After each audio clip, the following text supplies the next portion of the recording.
കേരളത്തിലെ 6 ജില്ലകളിലെ ജനങ്ങളുടെ ജീവനും സ്വത്തിനും ഉറപ്പുവരുത്തിയും തമിഴ്നാടിന് ജലം നൽകിയുമുള്ള ആവശ്യത്തിലേക്കായി മുല്ലപ്പെരിയാർ ഡാം ഡീകമ്മീഷൻ ചെയ്ത് പുതിയ ഡാം നിർമ്മിക്കുക എന്ന ആവശ്യം ഉന്നയിച്ചുകൊണ്ട് save Kerala brigadier president advocate Russell Joy സമർപ്പിച്ച പെറ്റീഷന് 20 ലക്ഷം ആളുകളുടെ ഒപ്പുശേഖരണത്തിനായി മുല്ലപ്പെരിയാർ മുതൽ കാശ്മീർ വരെ എന്ന 2 യുവാക്കളുടെ ബൈക്ക് യാത്രയ്ക്ക് വണ്ടിപ്പെരിയാറിൽ നിന്നും തുടക്കമായി. വണ്ടിപ്പെരിയാർ ഗ്രാമപഞ്ചായത്ത് സെക്രട്ടറി അശോക് കുമാർ യാത്ര ഫ്ലാഗ് ഓഫ് ചെയ്തു. റെയിൻബോ ന്യൂസ് വാർത്തകൾ നിങ്ങൾക്കായി അവതരിപ്പിക്കുന്നത് പ്രിയപ്പെട്ടവരുടെ സന്തോഷം പരിശുദ്ധമായ പൊന്നിലൂടെ KG's ജ്വല്ലറി, കോട്ടയം കട, സിൻസ് 1950. തമിഴ്നാട്ടിലെ 5 ജില്ലകളിലെ കാർഷിക ആവശ്യങ്ങൾക്കും കുടിവെള്ളത്തിനുമായി ബ്രിട്ടീഷ് ഭരണകാലത്ത് പെരിയാർ കടുവ സങ്കേതത്തിനുള്ളിൽ നിർമ്മിച്ച മുല്ലപ്പെരിയാർ അണക്കെട്ട് നിർമ്മാണം പൂർത്തീകരിച്ചിട്ട് 128 വർഷം പിന്നിടുകയാണ്. മുല്ലപ്പെരിയാർ ഡാമിന്റെ ശില്പി കേണൽ ജോൺ ബെന്നിക്കു തന്നെ ഡാമിന്റെ കാലാവധി 50 വർഷമാണെന്ന് അറിയിച്ചിരുന്നു. ഈ സാഹചര്യത്തിൽ ഇപ്പോൾ 128 വർഷം പിന്നിടുന്ന മുല്ലപ്പെരിയാർ ഡാം പുതുക്കി പണിയണമെന്ന് ആവശ്യപ്പെട്ടുകൊണ്ട് കേരളം സുപ്രീം കോടതിയിൽ പരാതി നൽകുകയും ഇത് ഏറെ വിവാദങ്ങൾക്ക് വഴിതിരിച്ച് ഇപ്പോഴും തർക്കത്തിൽ തുടരുകയുമാണ്. ഈ സാഹചര്യത്തിലാണ് save Kerala brigadier president advocate Russell Joy Mullaperiyar dam decommission ചെയ്തുകൊണ്ട് തമിഴ്നാട് ജനതയ്ക്ക് ജലവും ലഭ്യമാക്കി പുതിയ ഡാം നിർമ്മിക്കണമെന്ന് ആവശ്യപ്പെട്ട് പെറ്റീഷൻ ഫയൽ ചെയ്തിരിക്കുന്നത്. അഡ്വക്കേറ്റ് റസൽ ജോയിയുടെ പെറ്റീഷനിലേക്ക് 20 ലക്ഷം പേരുടെ ഒപ്പുശേഖരണം ലക്ഷ്യമിട്ടുകൊണ്ടാണ് 2 യുവാക്കൾ മുല്ലപ്പെരിയാർ മുതൽ കാശ്മീർ വരെ ഒപ്പുശേഖരണ ബൈക്ക് യാത്ര സംഘടിപ്പിച്ചിരിക്കുന്നത്. വണ്ടിപ്പെരിയാർ പഞ്ചായത്ത് ബസ് സ്റ്റാൻഡിൽ നിന്നും ആരംഭിച്ച ബൈക്ക് യാത്ര വണ്ടിപ്പെരിയാർ ഗ്രാമപഞ്ചായത്ത് secretary Ashok Kumar flag off ചെയ്തു.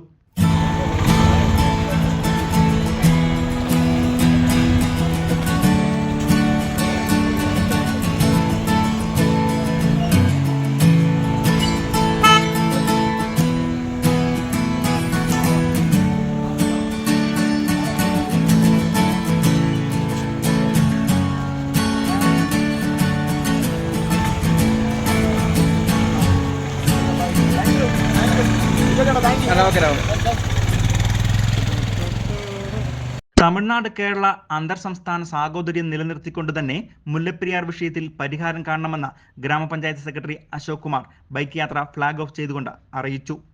തമിഴ്നാട് കേരള ബോർഡർ ഉള്ള സ്ഥലമാണ്. അപ്പോൾ അതുകൊണ്ട് തന്നെ ഈ മുദ്രാവാക്യം ഉയർത്തിയിട്ട് പോകുമ്പോൾ നമ്മൾ പ്രധാനമായിട്ടും പറയുന്നൊരു കാര്യം, തമിഴ്നാടും കേരളവും തമ്മിലുള്ള അന്തർ സംസ്ഥാന ബന്ധങ്ങൾ എല്ലാം അതിൻ്റേതായ രീതിയിൽ തന്നെ നിലനിർത്തിക്കൊണ്ട് ആ സാഹോദര്യം നിലനിർത്തിക്കൊണ്ട് അവർക്ക് പൂർണ്ണമായിട്ട് അവർക്ക് ആവശ്യമായിട്ടുള്ള തമിഴ്നാടിന് ആവശ്യമായിട്ടുള്ള മുഴുവൻ ജലവും വെള്ളവും കൊടുക്കുക എന്നുള്ള ലക്ഷ്യം കൂടിയുണ്ട്. അല്ലാതെ മറ്റൊരു ഇതിൽ തമ്മിൽ അന്തർ സംസ്ഥാന തർക്കങ്ങളിലേക്കോ മറ്റ് വിഷയങ്ങളിലേക്കോ പോകാതെ എല്ലാ തരത്തിലും അതിൻ്റെ ഉയർന്ന മാനം നിലനിർത്തിക്കൊണ്ട് മാത്രമാണ് യാത്ര. ഏതൊരു വ്യക്തിയുടെയും ജീവിത അഭിലാഷമാണ് ഹിമാലയ സന്ദർശനം എന്നും ഇതിനായി നമ്മൾ ജീവനോടെ ഇരുന്നാൽ മാത്രമേ ഇത് സാധിക്കുകയുള്ളൂ എന്നും കേരളത്തിലെ 6 ജില്ലകളിലെ ജനങ്ങളുടെ ജീവനും സ്വത്തിനും സുരക്ഷ ഉറപ്പുവരുത്തിക്കൊണ്ടുള്ള നടപടികൾ വേണമെന്ന് ആവശ്യപ്പെട്ടുകൊണ്ടാണ് തങ്ങൾ ഈ ബൈക്ക് യാത്ര സംഘടിപ്പിച്ചിരിക്കുന്നതെന്നും ഒപ്പുശേഖരണത്തിനായി മുഴുവൻ ആളുകളും സഹകരിക്കണമെന്നും വണ്ടിപ്പെരിയാർ സ്വദേശികളും ബൈക്ക് യാത്രക്കാരുമായ റജുൻ രാജീവ്, സുനിൽ സുജാതൻ എന്നിവർ പറയുന്നു.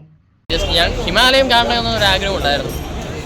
അപ്പോൾ അതുപോലെ തന്നെ അത് കാണണമെങ്കിൽ ഇവിടെ ജീവിച്ചിരുന്നാലേ പോകാൻ പറ്റുള്ളൂ. മഴക്കാലം വന്നാൽ ഈ വണ്ടിപ്പെരിയാർ അറിയാമല്ലോ, ഈ നാട്ടിലുള്ള എല്ലാവർക്കും ഏറ്റവും മുകളിൽ നിൽക്കുന്നൊരു ബോംബ് 60 വർഷം മാത്രം ആയുസ് നൽകിയ ആ പെൻഡ്യൂക്ക് നിർമ്മിച്ച ആ ഡാം അതൊരു വാട്ടർ ബോംബാണ്. അതിൻ്റെ ആയുസ് കഴിഞ്ഞിപ്പോൾ 60 വർഷം കഴിഞ്ഞ് 80 ഇന്ന് 127 വയസ്സ്.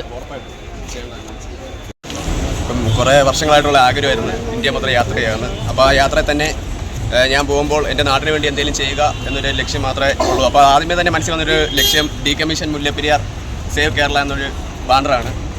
അഡ്വക്കേറ്റ് റസൂൽ ജോയ് ഒരു പെറ്റീഷൻ പ്രൈം മിനിസ്റ്ററിന് സമർപ്പിക്കാൻ വേണ്ടി ഒരു പെറ്റീഷൻ സമർപ്പിച്ചായിരുന്നു. അപ്പോൾ അതിൽ 20 ലക്ഷം പേരുടെ ഒപ്പ് നമ്മൾ ശേഖരിക്കുന്നുണ്ട്. 20 ലക്ഷം പേരുടെ ഒപ്പ് വേണം. അതിനുവേണ്ടി നമ്മൾ ഈ സ്കാനർ വഴി സ്കാൻ ചെയ്ത് കഴിഞ്ഞാൽ ഡിജിയായിട്ട് നമുക്ക് സൈൻ ചെയ്യാൻ പറ്റും. അപ്പോൾ 129 വർഷം പഴക്കമുള്ള ഒരു ബോംബ് നമ്മുടെ മണ്ടയിൽ നിൽക്കുമ്പോൾ നമ്മളെ കൊണ്ട് എന്തെങ്കിലും ചെയ്യാൻ പറ്റുമെങ്കിൽ ഡിജിറ്റലായിട്ട് എന്തായാലും എല്ലാവരും ആൻഡ്രോയിഡ് യൂസ് ചെയ്യുന്ന ആൾക്കാരാണ്, ഉറപ്പായിട്ട് ഒരു ഡിജി സൈൻ ഉറപ്പാണ് ഇതിന് രേഖപ്പെടുത്താൻ. ആ ഒരു ലക്ഷ്യത്തോടു കൂടെ മാത്രമാണ് ഈ യാത്ര ചെയ്യുന്നത്. ഡീകമ്മീഷൻ മുല്ലപ്പെരിയാർ സേവ് കേരള എന്ന മുദ്രാവാക്യമുയർത്തി മുല്ലപ്പെരിയാർ ടു കാശ്മീർ യാത്ര 12,890 കിലോമീറ്റർ ബൈക്ക് യാത്ര നടത്തുന്ന യുവാക്കൾക്ക് ആശംസകൾ അറിയിച്ച മൊബൈൽ QR കോഡ് വഴി ആദ്യ ഒപ്പുകൾ നൽകിയാണ് യുവാക്കൾ വണ്ടിപ്പെരിയാറിൽ നിന്നും യാത്രയച്ചത്. News bureau, Vandiperiyar.